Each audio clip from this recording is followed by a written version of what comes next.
Hello good morning, कैसे हैं आप लोग। आज का अपना टॉपिक है डिसोल्यूशन ऑफ पार्टनरशिप फर्म। ये अपना पार्टनरशिप का लास्ट टॉपिक है और जैसे कि अपना क्रैश कोर्स चल रहा है, एक ही वीडियो में आप लोग को उस चैप्टर का सब कुछ बताया जाता है। अगर आप चैनल पे नए हैं तो चैनल को सब्सक्राइब करें। शुरू करते हैं अपन। ध्यान से देखना, ये टॉपिक है डिसोल्यूशन ऑफ पार्टनरशिप फर्म। आज तक अपन ने पढ़ा था, हमने जो भी पढ़ा था वो रिकंस्टिट्यूशन के बारे में पढ़ा था, क्योंकि आपका जो सेकंड चैप्टर है रिकंस्टिट्यूशन ऑफ पार्टनरशिप फर्म, उसमें पहला टॉपिक है आपका एडमिशन। फिर हमने पढ़ा रिटायरमेंट और डेथ। आज हम पढ़ रहे हैं डिसोल्यूशन। रिकंस्टिट्यूशन में क्या होता है? रिकंस्टिट्यूशन में एग्रीमेंट में चेंज होता है। अगर किसी भी कारण से एग्रीमेंट में परिवर्तन होता है तो उसे हम रिकंस्टिट्यूशन कहते हैं, पुनर्गठन कहते हैं। लेकिन समापन में सारी की सारी फर्म का सारा व्यवसाय क्या होता है? समाप्त हो जाता है। उसे हम कहते हैं डिसोल्यूशन कहते हैं। एक आपका जो एक डिफरेंसेस आएगा इस टॉपिक से, वो दो डिफरेंसेस आएंगे। एक आएगा आपका dissolution, difference between dissolution of partnership and dissolution of partnership firm. पहला तो ये आएगा। दूसरा आपके पास आएगा revaluation account and realisation account का डिफरेंस। आपको दोनों को ही याद करना है। मैं शॉर्ट्स वीडियो में डाल के आपको समझा दूंगा, लेकिन फिलहाल हम अभी इस टॉपिक को करते हैं। डिसोल्यूशन जो होता है वो दो टाइप का होता है। एक तो पार्टनरशिप, दूसरा होता है बेटा फर्म, है ना। पार्टनरशिप का डिसोल्यूशन कब कब होता है बेटा? Change in profit sharing ratio, admission, retirement और डेथ। इसमें क्या होता है? पार्टनरशिप का डिसोल्यूशन होता है। फर्म का डिसोल्यूशन अगर हम इस चैप्टर में पढ़ने वाले हैं कि फर्म का डिसोल्यूशन कैसे होता है और हम उस टाइम पे क्या क्या एंट्रियां करते हैं, क्या क्या ट्रीटमेंट करते हैं, वो हम आज पढ़ने वाले हैं। डिसोल्यूशन में सबसे पहला आपसे पूछा जा सकता है स्टेप ऑफ पेमेंट, यानी कि पेमेंट किसका पहले करते हैं, किसका बाद में करते हैं, कैसे क्या करते हैं। सबसे मैं पहले आपको बता दूं, डिसोल्यूशन जो है किसमें है? According to Indian partnership act 1932 section 39 में है। किसमें बेटा? सेक्शन 39 में इसको डिस्क्राइब किया गया है। फॉर्म के डिसोल्यूशन का जो स्टेप होता है वो सबसे पहले पेमेंट किया जाता है एक्सटर्नल लायबिलिटी का। किसका किया जाता है? एक्सटर्नल लायबिलिटी का। सेकंड में पेमेंट करते हैं बेटा पार्टनर्स लोन का। थर्ड में पेमेंट किया जाता है पार्टनर्स कैपिटल का। फोर्थ में पेमेंट किया जाता है बेटा आपके पास, फोर्थ में पेमेंट नहीं करते हैं, बस आपका बैलेंस शीट मैच करना चाहिए। इसका मतलब आपका डिसोल्यूशन सारा स्टेटमेंट आपका सही है। याद रखना, एक क्वेश्चन ये भी आता है, आपसे पूछा जा सकता है कि ए एक पार्टनर है जो ये चाहता है कि उसके कैपिटल का पेमेंट दूसरे पार्टनर्स ने जो लोन दिया है उससे पहले हो। तो बेटा इसका आंसर आपके बुक एनसीईआरटी में है। इसका आंसर होगा कि अकॉर्डिंग टू सेक्शन 39 पेमेंट जो है सबसे पहले पार्टनर्स लोन का किया जाएगा, फिर किसका किया जाएगा बेटा? पार्टनर्स कैपिटल का किया जाएगा। इसमें पहला जो टॉपिक है ट्रीटमेंट का वो है रियलाइजेशन अकाउंट। कौन सा है बेटा? Realisation account. सबसे पहले हम रियलाइजेशन अकाउंट बनाते हैं। रियलाइजेशन अकाउंट को इंग्लिश में कहते हैं वसूली, सॉरी हिंदी में कहते हैं बेटा वसूली खाता। क्या कहते हैं? वसूली खाता। इसमें क्या किया जाता है? सभी असेट्स को जो है क्या करते हैं बेटा? सभी असेट्स को बेचा जाता है, फिर उससे जो पैसे रिकवर होते हैं उससे लायबिलिटीज का पेमेंट किया जाता है। तो सबसे पहले आप हमारी तरफ देखें, आसान हो जाएगा सब कुछ समझना। आपने एक बैलेंस शीट तो देखा होगा। बैलेंस शीट में इस साइड जो है, इधर से देखिए बेटा हमारी तरफ, इधर जो होता है वो असेट्स होता है और इधर क्या होता है? लायबिलिटी होता है। जब आप रियलाइजेशन अकाउंट बनाओगे तो इस साइड होने वाली सारी की सारी चीजें हम रियलाइजेशन अकाउंट के इस साइड ट्रांसफर करेंगे और लायबिलिटी साइड इधर है तो इस साइड जो भी चीजें रहेगी वो आप इधर यानी कि क्रेडिट साइड ट्रांसफर करोगे रियलाइजेशन अकाउंट के। ठीक, अब उसमें से किस किस चीज को ट्रांसफर करते हैं, किस किस चीज को ट्रांसफर नहीं करते हैं, सब कुछ मैं बता रहा हूं, बस पेशेंस रखिए। ठीक, ध्यान से देखिए बेटा, सन्ड्री असेट्स यानी कि असेट्स की बात करता हूं मैं सबसे पहले कि असेट साइड क्या क्या रहती है। क्या प्लांट एंड मशीनरी है? तो हाँ बिल्कुल इधर ट्रांसफर करेंगे। लैंड एंड बिल्डिंग वो भी ट्रांसफर करेंगे। फर्नीचर एंड फिक्सचर वो भी ट्रांसफर करेंगे। ट्रेड रिसीवेबल वो भी हम ट्रांसफर करेंगे। अब मैं आपको बता दूं कि ट्रेड रिसीवेबल में क्या क्या शामिल है। एक तो शामिल होता है बेटा डेटर और एक शामिल होता है बेटा बीआर, दोनों ही इधर ट्रांसफर किया जाता है। नेक्स्ट है आपके पास इन्वेंट्री, इन्वेंट्री का मतलब होता है स्टॉक, स्टॉक को भी ट्रांसफर करते हैं। अब आता है क्वेश्चन गुडविल का, गुडविल को भी ट्रांसफर किया जाता है, आप करोगे। अगर गुडविल से कुछ रियलाइज हो रहा है, कुछ पैसे आ रहे हैं, तो उसको हम इधर लिखेंगे, वो हम बाद में बताएंगे। नहीं तो आपको सबसे पहले ट्रांसफर करना है। कभी कभार लोग क्या करते हैं, उधर ट्रांसफर ना करके पार्टनर्स कैपिटल अकाउंट के अकाउंट में ट्रांसफर कर देते हैं। किधर ट्रांसफर करते हैं, पार्टनर्स कैपिटल अकाउंट के डेबिट साइड ट्रांसफर कर देते हैं। लेकिन याद रखना आपका आंसर लास्ट में बिल्कुल मैच करेगा, लेकिन याद रखना आपका रियलाइजेशन अकाउंट का बैलेंस मैच नहीं करेगा, लेकिन बैलेंस शीट अर्थात कैश बुक आपका बैलेंस मैच करेगा। बैलेंस शीट यहां पर नहीं बनाया जाता, क्या बनाया जाता है, कैश बुक। ठीक, अच्छा अब हम चलते हैं बेटा। सबसे पहले आपने असेट्स को इधर ट्रांसफर कर दिया और लायबिलिटी को इधर ट्रांसफर कर दिया। ट्रांसफर करने के बाद असेट साइड में कौन कौन सी ऐसी चीजें हैं जो इधर ट्रांसफर नहीं होती है, वो ध्यान से सुनना बेटा। सबसे पहला हम बात करते हैं कैश इन हैंड और कैश एट बैंक का। कैश इन हैंड और कैश एट बैंक के लिए एक प्रिपेयर किया जाता है बेटा कैश अकाउंट या फिर बैंक अकाउंट, जो भी अकाउंट होगा। अगर कैश है कैश बैलेंस शीट में है तो कैश अकाउंट, बैंक है तो बैंक अकाउंट, और कैश एंड बैंक दोनों ही है, कैश भी है बैंक भी है, बैंक का बैलेंस भी है। तो कोई सा भी अकाउंट बनाओ और दूसरे का बैलेंस उस अकाउंट में ट्रांसफर कर दो। ठीक, नेक्स्ट है आपके पास असेट साइड। और क्या आपको दिखता है, असेट साइड आपको लेस प्रोविजन करके दिखता होगा, डेटर में से माइनस होता है प्रोविजन, वो भी दिखता है आपको। उसको किधर ट्रांसफर करेंगे, तो provision on debtor transfer to credit side of realisation account. अर्थात प्रोविजन को किधर ट्रांसफर करेंगे बेटा, रियलाइजेशन अकाउंट के क्रेडिट साइड ट्रांसफर करेंगे। किसको बेटा, प्रोविजन को ट्रांसफर करेंगे, अर्थात उसको लायबिलिटी की तरह ट्रीट करेंगे। ठीक, लेकिन इसका पेमेंट करना अनिवार्य नहीं होता है, यह भी आप याद रखना। प्रोविजन का जो भी अमाउंट होता है उसका पेमेंट करना अनिवार्य नहीं होता है। ऐसा मैं क्यों बता रहा हूं, हम आगे बताएंगे आपको। नेक्स्ट असेट साइड और क्या रहता है जिसे हम रियलाइजेशन अकाउंट में ट्रांसफर नहीं करते हैं, तो debit balance of PNL account transfer to debit side of partners capital account.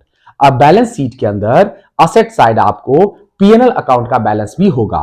वो पीएनएल अकाउंट का जो बैलेंस होता है वो डेबिट बैलेंस होता है, उसको पार्टनर्स कैपिटल अकाउंट के डेबिट साइड शो करते। किधर शो करते बेटा, डेबिट साइड शो करते, पार्टनर्स कैपिटल अकाउंट के debit side, sorry partners capital account के डेबिट साइड शो करते हैं बेटा।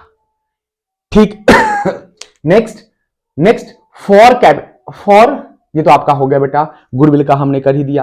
अब हम बात करते हैं बेटा क्रेडिट साइड में ऐसी कौन कौन सी चीजें होती है जिसे हम रियलाइजेशन अकाउंट में ट्रांसफर नहीं करते हैं। तो ध्यान से सुनो बेटा, क्रेडिट साइड क्या क्या ट्रांसफर करते हैं, ट्रेड पेबल, प्रोविजन जो अभी अभी हमने बताया है जो कि आपको बैलेंस शीट के डेबिट साइड होगा बेटा, bank loan, partners wife loan या फिर हस्बैंड लोन। अगर महिला कोई पार्टनर है और उसके हस्बैंड ने कोई लोन दिया है तो उसका लोन का अकाउंट भी ट्रांसफर यहां पर रियलाइजेशन अकाउंट में किया जाएगा, क्योंकि यहां पर सारे के सारे एक्सटर्नल लायबिलिटी का पेमेंट होता है।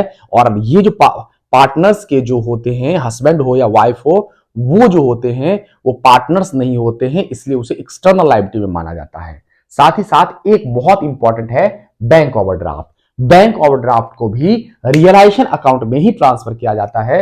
इसका बहुत बार क्वेश्चन आता है, ध्यान सुनो कि सर इसको कैश अकाउंट में भी ट्रांसफर कर सकते हैं। नहीं बेटा, बैंक इसको रियलाइजेशन अकाउंट में ही ट्रांसफर करेंगे, क्योंकि सबसे पहले एक्सटर्नल लायबिलिटी का पेमेंट किया जाता है और इसका पेमेंट करना बहुत ज्यादा अनिवार्य होता है। ठीक, आगे चलते हैं। और लायबिलिटी साइड क्या क्या ट्रांसफर नहीं करते हैं, लायबिलिटी साइड वाली चीजें रियलाइजेशन अकाउंट में क्या क्या ट्रांसफर नहीं करते हैं, तो देखिए बेटा, लायबिलिटी साइड आपको पार्टनर्स कैपिटल अकाउंट का बैलेंस भी मिलेगा। उसके लिए हम क्या करते हैं बेटा, उसके लिए पार्टनर्स कैपिटल अकाउंट बनाया जाता है। लायबिलिटी साइड आपको रिजर्व भी दिखेगा, उसे पार्टनर्स कैपिटल अकाउंट के क्रेडिट साइड शो करते हैं। ठीक, आपको साथ साथ आपको liability side credit balance of PNL account अर्थात प्रॉफिट दिखेगा। प्रॉफिट किधर ट्रांसफर करते हैं, पार्टनर्स कैपिटल अकाउंट के क्रेडिट साइड। प्रॉफिट देख लो बेटा, ठीक, रिजर्व भी देख लो, हमने ट्रांसफर कर रखा है। ठीक, नेक्स्ट अब ध्यान सुनो, for partners loan account. Partners का लोन अकाउंट भी, पार्टनर्स इंडिविजुअल पार्टनर्स, राम और श्याम पार्टनर है तो पार्टनर्स लोन अकाउंट भी लाइब्रेरी साइड आपको दिखेगा। उसके लिए जो है बेटा एक सेपरेट पार्टनर्स लोन अकाउंट बनाया जाता है, अलग से एक पार्टनर्स लोन अकाउंट बनाया जाता है जो कि रियलाइजेशन अकाउंट के जस्ट बाद बनाया जाता है। उसमें उसमें उसका बैलेंस ट्रांसफर कर देते हैं और हैंड टू हैंड उसका पेमेंट कर दिया जाता है टू कैश। जो भी कुछ होता है, जो भी कुछ होता है उसका ट्रांसफर कर दिया जाता है। याद रखना बेटा, जरूरी नहीं है कि फुल अमाउंट हो, जो भी अमाउंट अगर एग्री होता है वो पार्टनर कि मुझे इतना ही पेमेंट चाहिए, वो उसका पेमेंट कर देगा। नेक्स्ट कहा है बेटा, if any assets acquired by partners then his capital account will be debited. अगर कोई पार्टनर किसी असेट्स को लेके जाता है। अब हम बात करते हैं बेटा पेमेंट और रियलाइज्ड के बारे में। ध्यान सुनो बेटा, ट्रांसफर करने के बाद किसी असेट्स को हम ट्रांसफर किधर करते हैं बेटा, इधर करते हैं। उसका अगर सेटलमेंट जैसे भी होता है वो इस साइड होगा, और लायबिलिटी को ट्रांसफर मैंने इधर किया है तो उसका सेटलमेंट जैसा भी होगा वो इधर होगा। ध्यान सुनो बेटा, अगर किसी असेट्स को किसी पार्टनर के द्वारा ले लिया जाता है तो इधर लिखेंगे बाय पार्टनर्स कैपिटल अकाउंट, और रियलाइजेशन अकाउंट में इस साइड लिखा है तो पार्टनर्स कैपिटल अकाउंट में टू रियलाइजेशन के नाम से लिखा जाएगा, टू रियलाइजेशन के नाम से लिखा जाएगा बेटा। ठीक, नेक्स्ट, अब अगर कोई असेट्स लेके जाते हैं तो इधर मैंने क्या लिखा है, बाय पार्टनर्स कैपिटल अकाउंट, तो यहां पे लायबिलिटी नहीं बेटा असेट्स होगा। क्या होगा, असेट्स। और इधर क्या होगा बेटा आपके पास, लायबिलिटी। ठीक, अगर किसी असेट्स का, अगर कोई पार्टनर कोई असेट्स ले लेता है तो इस साइड लिखा जाएगा टू रियलाइजेशन के नाम से, क्योंकि हमने बाय पार्टनर्स कैपिटल लिखा है तो पार्टनर्स कैपिटल अकाउंट में टू रियलाइजेशन लिखा जाएगा। ठीक, अगर हम किसी असेट्स का पेमेंट का रिसीव होता है, अपने को हम बेचते हैं तो पैसा रिसीव होता है तो हम इधर बाय कैश लिखेंगे तो कैश अकाउंट में टू रियलाइजेशन के नाम से लिखा जाएगा। साथ ही साथ किसी लायबिलिटी के पेमेंट के लिए अगर कोई पार्टनर एग्री होता है तो वो इधर लिखा जाएगा, इधर टू पार्टनर्स कैपिटल के नाम से लिखा जाएगा, क्योंकि इसका सेटलमेंट कर रहे हैं इधर होगा टू पार्टनर्स कैपिटल का अकाउंट के नाम से, और पार्टनर्स कैपिटल अकाउंट में बाय किसके नाम से लिखा जाएगा, रियलाइजेशन के नाम से लिखा जाएगा। ठीक, अगर किसी लायबिलिटी का पेमेंट कर रहे हैं तो वो किधर लिखा जाएगा, पेमेंट कर रहे हैं तो कैश जा रहा है तो कैश किधर आएगा बेटा, इधर हमने टू कैश लिखा है तो इधर आ जाएगा बाय रियलाइजेशन के नाम से। ठीक है बेटा, लायबिलिटी क्लियर ये बात। फिर अगर किसी रियलाइजेशन एक्सपेंस, कोई छोटा मोटा एक्सपेंस है रियलाइजेशन एक्सपेंसेस, उसका पेमेंट करते हैं तो इधर आएगा, किसके नाम से आएगा बेटा, टू कैश के नाम से, तो कैश अकाउंट में किसके नाम से आएगा बेटा, बाय रियलाइजेशन ब्रैकेट में लिखना है रियलाइजेशन एक्सपेंस। ये सब चीजें तो आती है, मेन आपका पास टॉपिक है ये अगर आपने याद कर लिया तो समझ लो आपका बेड़ा पार हो गया। तो हमने यहां तक तो आपको समझा दिया था। यहां पर देखिए, if any assets acquired bye partner, अगर कोई असेट्स पार्टनर्स द्वारा ले लिया जाता है तो उसके कैपिटल अकाउंट के डेबिट साइड लिखते हैं। तो मैंने लिखा है कि नहीं, डेबिट साइड। नेक्स्ट है, if any liability acquired by partner, यानी कि ये समझो कि अगर किसी लायबिलिटी का पेमेंट करने की जिम्मेदारी किसी पार्टनर ने ली है तो उसके किस साइड लिखा जाएगा, क्रेडिट साइड लिखा जाता है, जो कि हमने यहां पर लिखा है। फिर next, if any assets acquired bye creditor, किसी क्रेडिटर द्वारा किसी असेट्स को ले लिया जाता है तो उसकी कोई जनरल एंट्री नहीं होती, नो जनरल एंट्री, कोई जनरल एंट्री नहीं होती है, क्योंकि अगर कोई असेट्स कोई पार्टनर क्रेडिटर ले जाता है तो असेट्स जा रहा है तो उसको एंट्री क्या होगी बेटा, रियलाइजेशन, है ना, क्योंकि ट्रांसफर हमने कर दिया है। तो हर वो चीज, चाहे वो इनकम हो, चाहे एक्सपेंस हो, चाहे प्रॉफिट हो, चाहे लॉस हो, चाहे असेट्स हो, चाहे लायबिलिटी हो, कुछ भी होता है तो उस सब के लिए क्या नाम लिखा जाता है, रियलाइजेशन अकाउंट ट्रांसफर करने के बाद। अगर असेट्स जा रहा है तो हम क्या लिखेंगे बेटा, टू रियलाइजेशन, और क्या हो रहा है बेटा, कौन क्रेडिटर कम हो रहा है तो क्रेडिटर को डेबिट करेंगे किस नाम से, रियलाइजेशन अकाउंट। तो एंट्री क्या होगी बेटा, realisation account debit to realisation account, इसलिए कोई जनरल एंट्री नहीं किया जाता है। ठीक, ये दोनों इंपॉर्टेंट है। If there is no information about the realisation of assets then it will be treated as valueless. अगर किसी असेट्स के बारे में कोई एडिशनल इंफॉर्मेशन नहीं दे रखा है कि उससे कितना रियलाइज हो रहा है तो उसका कोई जनरल एंट्री नहीं करते हैं, उसको वैल्यूलेस मान लिया जाता है। क्या मान लिया जाता है, वैल्यूलेस, उससे कुछ भी रिकवर नहीं होता है। अगर फिर if there is no information about the payment of liability then it will be payable at full value. अगर किसी लायबिलिटी के बारे में, लायबिलिटी के पेमेंट के बारे में कोई इंफॉर्मेशन नहीं दिया होता है तो ऐसा माना जाता है कि उसका पेमेंट फुल वैल्यू पर करना है। यही इसी बात के लिए मैंने आपको यह बताया था कि प्रोविजन का कोई पेमेंट नहीं करते हैं, क्योंकि प्रोविजन के बारे में कोई इंफॉर्मेशन भी नहीं होगा कि कितना पेमेंट किया जाता है, तो जबरदस्ती इसका भी पेमेंट मत करने लग जाना, इसकी कोई पेमेंट नहीं करते हैं। ठीक, नेक्स्ट चलते हैं अपन बेटा। अब एक लास्ट टॉपिक आपका बचा हुआ है रियलाइजेशन एक्सपेंस का। बहुत इजी है, ध्यान सुनो बेटा। रियलाइजेशन एक्सपेंस जो होते हैं वो दो टाइप के होते हैं। एक तो होता है बॉर्न बाय फर्म, दूसरा होता है partner. Born by firm, born bye partner. Born by firm का मतलब होता है कि वहन किसके द्वारा किया जाएगा, फर्म के द्वारा, और बॉर्न किसके द्वारा किया जाएगा बेटा, पार्टनर के द्वारा। लेकिन इसने पेड किसने किया है बेटा, पेड बाय फर्म और पेड बाय पार्टनर।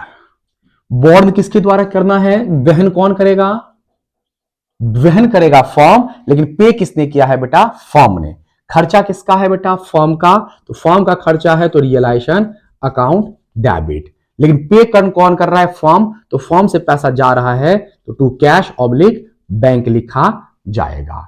लेकिन खर्चा किसका है बेटा, फर्म का, तो क्या लिखा जाएगा बेटा, रियलाइजेशन अकाउंट। लेकिन पे कौन कर रहा है, पार्टनर, तो टू पार्टनर्स कैपिटल अकाउंट। ठीक, नेक्स्ट है बेटा born bye partner. Born bye partner का मतलब होता है कि खर्चा किसका है, पार्टनर का, लेकिन पे किसने किया है, पेड बाय फर्म। खर्चा किसका है बेटा, पार्टनर का, पे किसने किया है, फर्म। फर्म से क्या गया बेटा, पैसा गया, तो पैसे को क्या कर दिया बेटा, मैंने क्रेडिट कर दिया। ऊपर क्या करेंगे, खर्चा तो फर्म का नहीं है, फर्म का किसका खर्चा है, पार्टनर का, लेकिन पे कौन कर रहा है, फर्म। फर्म का पैसा जा रहा है और बाद में फर्म ले लेगा, तो इसलिए क्या लिखेंगे, पार्टनर्स कैपिटल अकाउंट। यहां पर रियलाइजेशन इसलिए नहीं लिखा क्योंकि इसका खर्चा नहीं है।